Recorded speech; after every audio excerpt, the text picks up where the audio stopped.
Welcome back. It is the absolute best time of the day, and that's because you're here with me, Brit, and Leiah, watching Vedgecation. Don't you feel so good to be alive right now? What are we talking about today? We are talking about plant-based cuisine around the globe. Love it.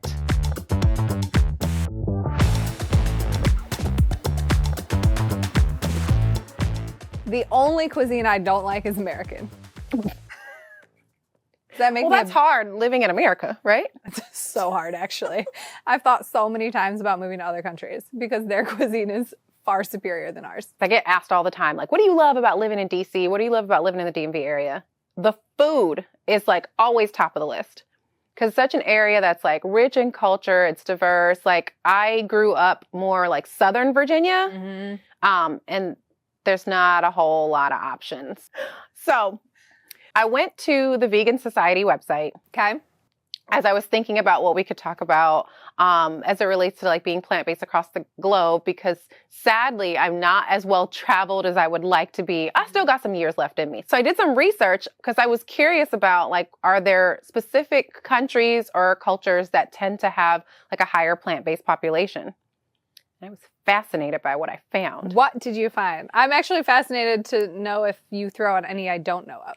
So in 2023, thus far, which country was the leading source of searches about veganism, according to Google Trends? Is it not the U.S.?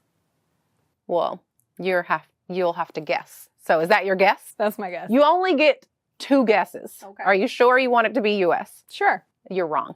Okay. Perfect. Do you have a second guess?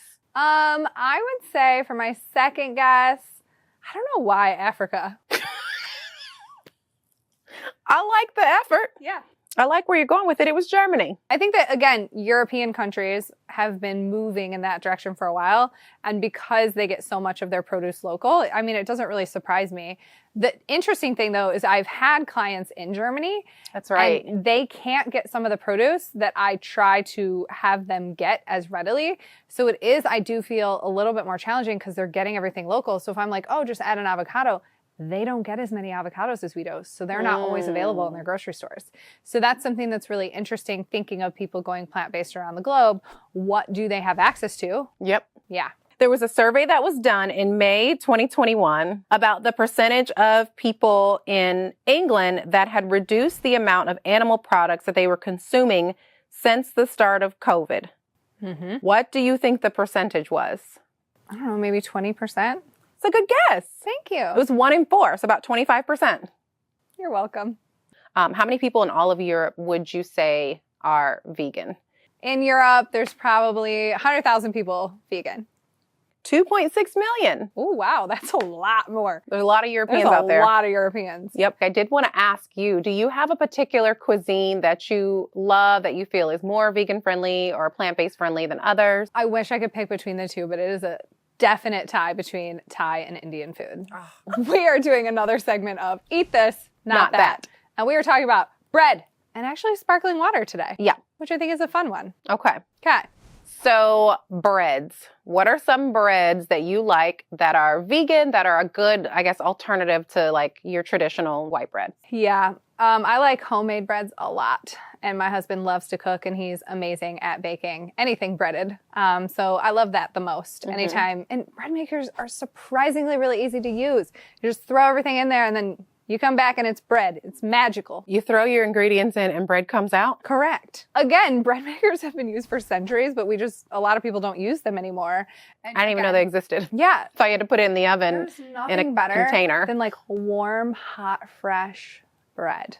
Ugh, I would, again, give my red They arm don't again. say best thing since sliced bread for nothing. Thank you. You're welcome. Yeah. And then the last one's probably my favorite, sparkling water. Yeah. But they're toxic AF. Really? Yeah. They have PFAS, which is a very long-worded chemical compound that are found in a lot of the popular ones. I was going to ask, how do you feel about making your own soda I feel at home? fine about it. I think that's fine. It's just, what are you sweetening it with? Because most people are sweetening it, right? They're not just adding like a slice of lime, a slice of lemon, anything like that. This is a great episode. Yeah, this was so much fun. I'm so sad, but we're not gone forever. Nope. Moral of the story, avoid the plastics and come back and watch more Vedgecation. We'll see you soon. See you.